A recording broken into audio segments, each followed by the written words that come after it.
Para mí lo estrictamente aritmético, el cálculo numérico estricto, me parece que era una ciencia que ya venía desde Gauss y antes, ¿no? Y era una cosa que estaba acabada, como ciencia me refiero, lo que había eran mejoras. Y yo percibía que con la informática lo que estaba abriendo era una nueva ciencia. Nueva, completamente nueva. 1, 0, 1, 1, 0, 0, 0, 1. Buenos Aires, Ciudad Universitaria, Facultad de Ciencias Exactas y Naturales, 1963. El sueño del doctor Manuel Sadowski, poco a poco, se convierte en realidad. Gracias a la computadora Mercury 2, número 18, apodada Clementina, los pioneros de la computación argentina resuelven complejos problemas. La flamante carrera de computador científico forma nuevos profesionales. Cada vez son más las personas que quieren trabajar con Clementina.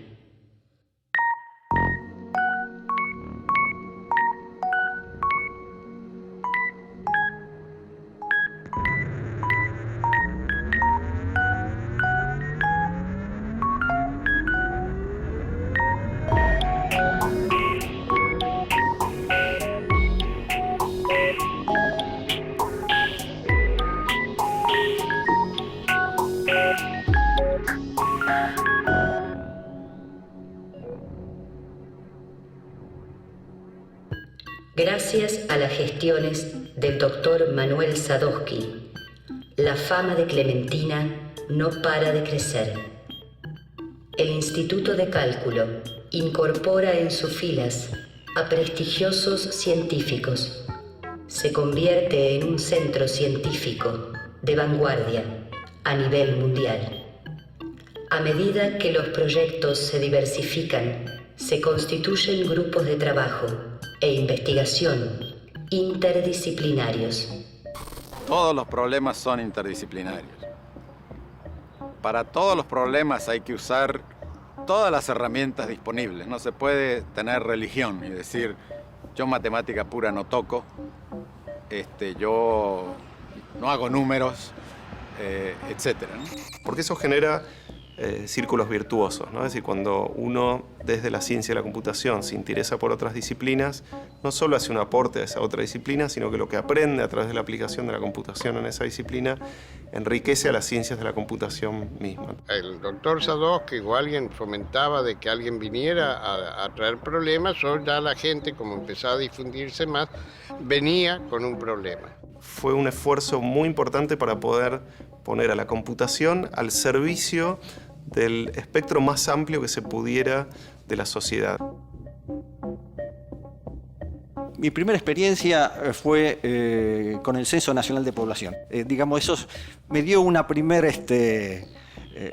experiencia en el manejo de datos masivos. El grupo de estadística emplea a Clementina para analizar los problemas que se presentan en las tareas del Instituto Nacional de Tecnología Agropecuaria, de Yacimientos Petrolíferos Fiscales, de la Comisión Nacional de Energía Atómica y de Entel, entre otros organismos públicos. Este grupo se encarga de diseñar la muestra y evaluar los errores del material compilado en el Censo de Población de 1960. El Instituto de Cálculo fue el que transformó a la computadora en una herramienta para solucionar una diversidad muy grande de problemas que se fueron acercando a la institución. Entonces, desde el procesamiento del Censo Nacional del 60 en sus aspectos más delicados y sofisticados, hasta las estadísticas agropecuarias para el INTA, digamos, se constituyó ahí otro núcleo de interés. En aquel momento teníamos que dedicarnos tanto tiempo a la programación como al ver cómo se puede volcar la información y supervisar el proceso de vuelco, ¿no?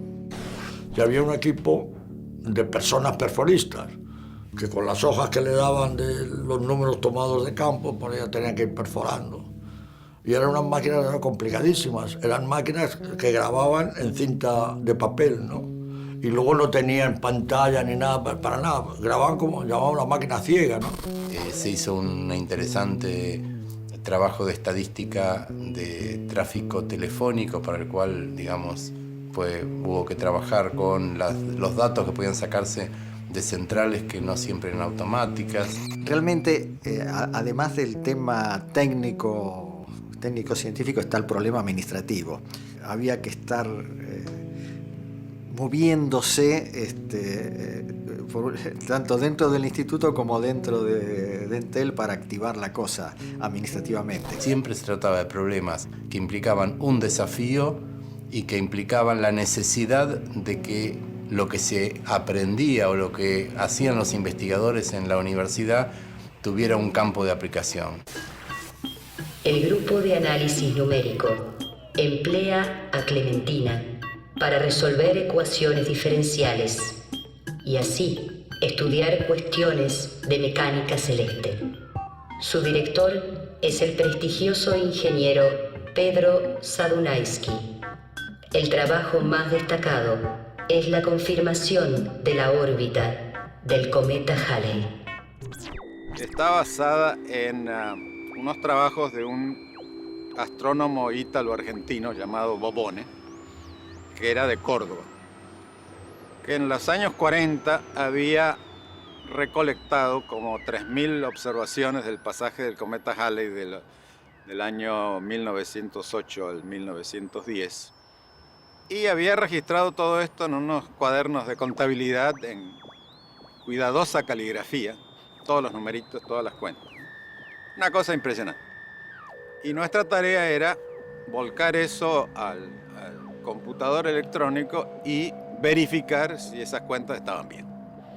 Lo hicimos y después de ingentes trabajos verificamos que estaba todo bien, que todos los números de Bobone eran correctos. Voy a hablar de una aplicación, pero una aplicación sí que no tiene nada que ver con números, una aplicación de lingüística. Había que tener guardados, por ejemplo, raíces de verbos, había que tener diccionarios de raíces de verbos, los de primera, los de segunda, los de tercera conjugación. Había que tener guardadas algunas preposiciones que me indican qué va a pasar después en la frase. Todas estas, todo eso ocupa lugar. Además de realizar cálculos numéricos, los pioneros de la computación argentina van descubriendo la potencialidad de Clementina para procesar información. El grupo de lingüística computacional, dirigido por la ingeniera Eugenia Fischer, encara un tema desafiante: la traducción automática. Me permito decir que el grupo, iniciado por la ingeniera Eugenia Fischer, de traducción automática, fue de vanguardia en ese aspecto de decir manejo lingüístico. Ella se había metido en la cabeza que quería desarrollar un traductor automático de ruso al castellano. Las teletipos tenían las letras convencionales romanas nuestras.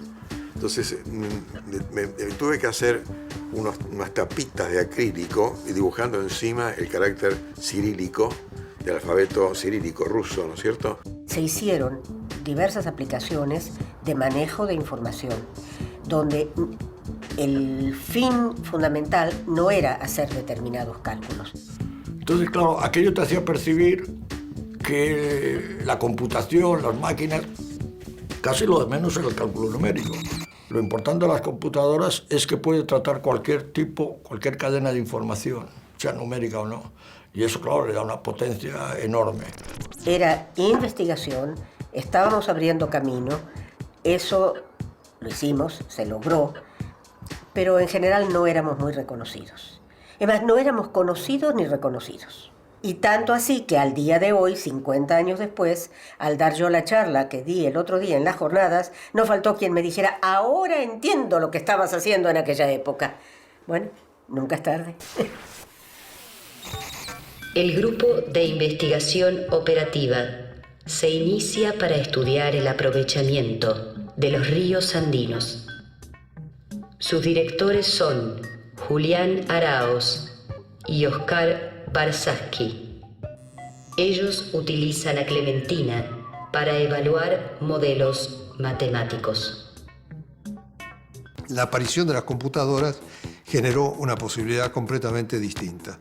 La posibilidad de hacer lo que se le llama, por un lado, simulación, nosotros usábamos más la palabra experimentación numérica, que era elaborar modelos sin límite alguno en cuanto a la complejidad del modelo, tanto en cuanto a su cantidad de relaciones, a la cantidad de ecuaciones que contenía el modelo, como a las características de alguna de esas formulaciones. Bueno, uno de los problemas importantes que hicimos fue la simulación de embalses para determinar agua para riego y para generación de electricidad. El primer trabajo fue sobre el río Diamante. Eso lo hicimos con Oscar Barsaski. El tema es que un modelo es algo que matemáticamente pretende simular una cierta realidad, no importa de dónde, digamos, de comportamiento humano, de matemáticas, de economía, de un dique, de un proceso de laminación, de lo que fuere. En ese caso era un solo embalse, y todo lo que había que diseñar es que habían estudiado los ingenieros 3 o 4 alternativas de tamaño del embalse. Entonces podía embalsar más agua o menos agua. Entonces, si tú querías conseguir una producción de electricidad razonable y tener agua para riego, ¿qué pasaba con los distintos tamaños de embalse? Eso era lo que se calculó. El análisis llámale de la hidrografía del Uyuni en San Juan se hizo con la Mercury en la facultad, en base a la cual después se construyeron los diques, etc. Era un sistema mucho más complicado porque allí no había un embalse, sino había 7 proyectos de embalse, cada uno con sus alturas, sus combinaciones, claro. No era para fabricar los 7, sino cuáles hacer y cuáles no hacer. Y entonces ahí el manejo del agua era mucho más complicado, porque yo podía o largar agua que fuera para riego y generar electricidad, o largar agua de un embalse alto a un embalse más bajo para que generar electricidad, pero seguir teniendo el agua guardada para riego. Entonces, primero tenés que tener un conocimiento bastante profundo de qué es lo que vos tenés que modelar.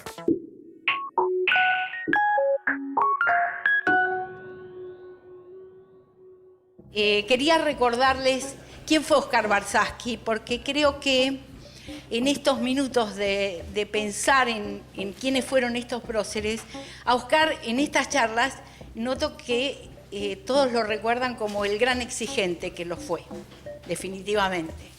Y está claro, porque era un hombre que nos hacía trabajar con ahínco para mostrar resultados. Y creo que eso está bueno que sea así. Y sobre todo era un hombre que lo que pretendió fue hacer que las ciencias formales estuvieran al servicio de las ciencias sociales. Oscar Barsaski impulsa la creación del Grupo de Economía Matemática en el Instituto de Cálculo. En él colaboran matemáticos, economistas, sociólogos y estadísticos. Su objetivo es comprender mejor el desarrollo económico del país y demostrar que una política más progresista es posible. Para ello, desarrollan el modelo económico del Instituto de Cálculo. Se podía usar una técnica que es como una técnica de un laboratorio artificial, digamos, generar un símil, de ahí viene quizá la palabra simulación, un símil de la economía de un país y probar distintas alternativas en este caso, que nos interesaba a nosotros mucho, de política macroeconómica, sin tener las limitaciones que tenían los modelos con los que se manejaban normalmente los economistas en esa época. Bueno, era un grupito muy lindo. Entonces, cuando discutían, pues te das cuenta, cuando hacían la ecuación, decían, vamos a poner el peso relativo de qué es más importante, la deuda externa, la circulación, el M2, el M3, qué sé yo, todos los coeficientes que usan los economistas, ¿viste? Esto era como una metodología interesante para debatir en forma seria, digamos, en forma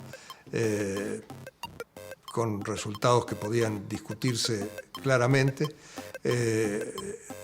justamente una política económica distinta. Lo único que acuerdo, de vez en cuando vos pasabas por ahí y se peleaban los gritos, ¿viste? Porque si, ¿qué ponemos? ¿Un 3 o un 4? No, fíjate vos que la relación estadísticamente en los últimos 20 años... Esto era una herramienta para que sectores que estaban en contra de las políticas conservadoras, las políticas que impulsaba el Fondo Monetario Internacional, era una herramienta, pero para una fuerza política que tenía que progresar desde por otros andariveles, ¿no es cierto? El instituto era un lugar científico para progresar cada uno. Y yo me dediqué a averiguar cómo demonios trabajaba el compilador AutoCode.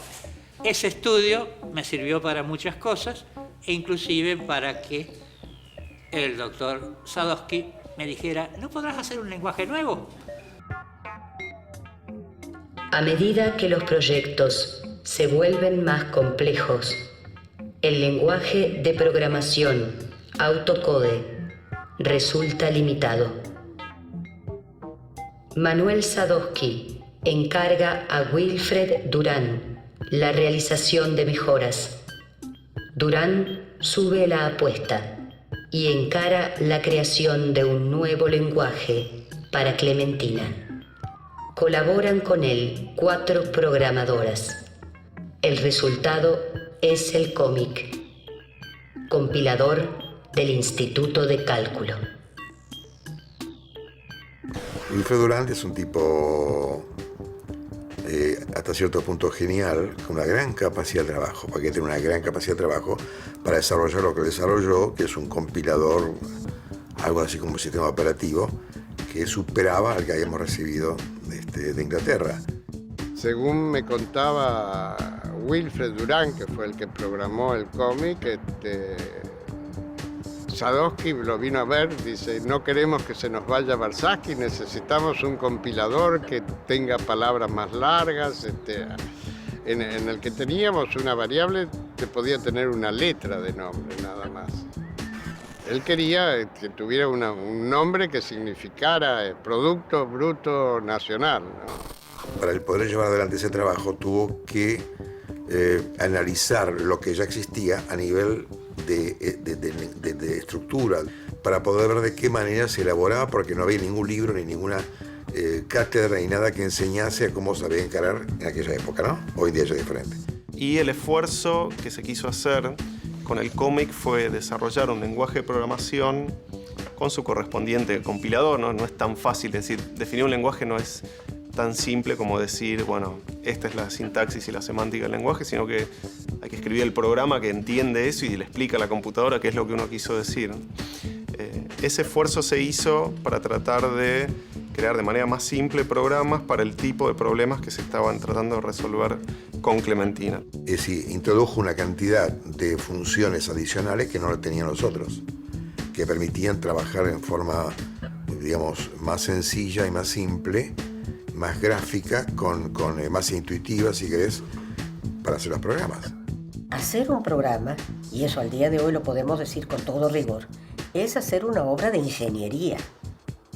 En aquella época eso no estaba muy claro. Entonces algunos de nosotros empezamos a programar y a tratar de hacer entender que la programación merece todo nuestro respeto y hay que hacerla con conocimiento y rigor. Y sentimos mucho gusto por la programación. Y quienes nos orientamos a eso empezamos a hacer desde los comienzos software de base. ¿Qué quiere decir software de base? No software de aplicaciones, no para resolver algo, sino aquello que permite que la computadora haga más de lo que puede hacer por construcción. En tecnología, o se ponen las manos y se hace tecnología, o no se sabe hacer tecnología. Y eso es fundamental. Entre 1958 y 1962 se había construido la primera computadora argentina transistorizada. Su nombre era Cefiba Computadora Electrónica, Facultad de Ingeniería de Buenos Aires. En 1961, en Bahía Blanca, comenzaba el proyecto CEUNS, Computadora Electrónica de la Universidad Nacional del Sur. El responsable del proyecto es el ingeniero Jorge Santos.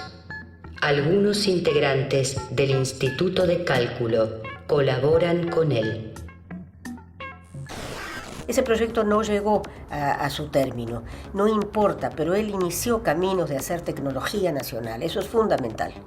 Esa computadora, CEUNS, habría de llamarse, estaba muy inspirada en la Mercury, seguía las líneas de la Mercury, copiaba muchas cosas, eso no importa. En tecnología es a veces necesario, imprescindible copiar para después saber hacer. Y no copiaba muchas otras, tenía muchos elementos de diseño original. Y tenía un aspecto muy importante, sobre todo en las universidades, porque construir una computadora lo que significaba era formar además un equipo de ingenieros especializados en ingeniería digital y en problemas de control.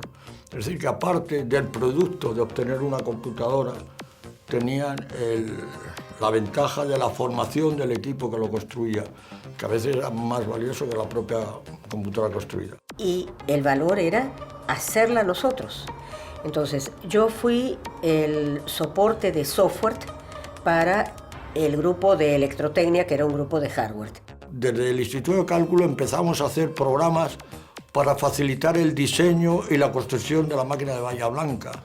Ese es un salto cualitativo importante. Es decir, nosotros hacíamos una simulación de los circuitos que se iban a soldar, por así, el cableado.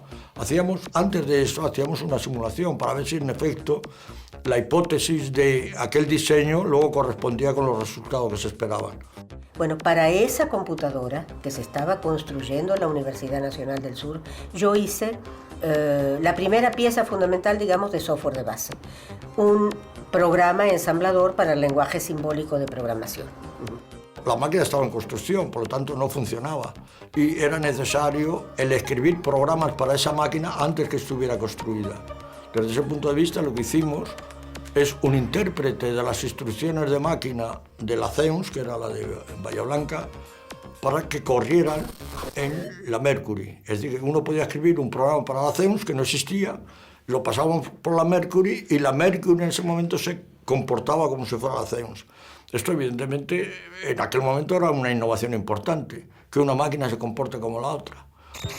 El doctor Manuel Sadowski sueña con convertir al Instituto de Cálculo en un servicio nacional de computación.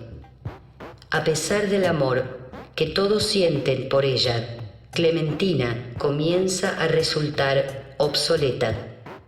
En un informe de 1965, Sadowski señala que debe encararse ya la compra de una nueva computadora.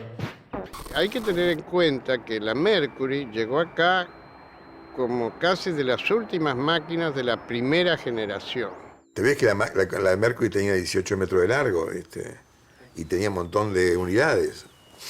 Ya ni me acuerdo la cantidad, pero venía a ser como 20 o algo por el estilo, pues después le agregamos algunas. En aquella época teníamos que ahorrar memoria, no había otra.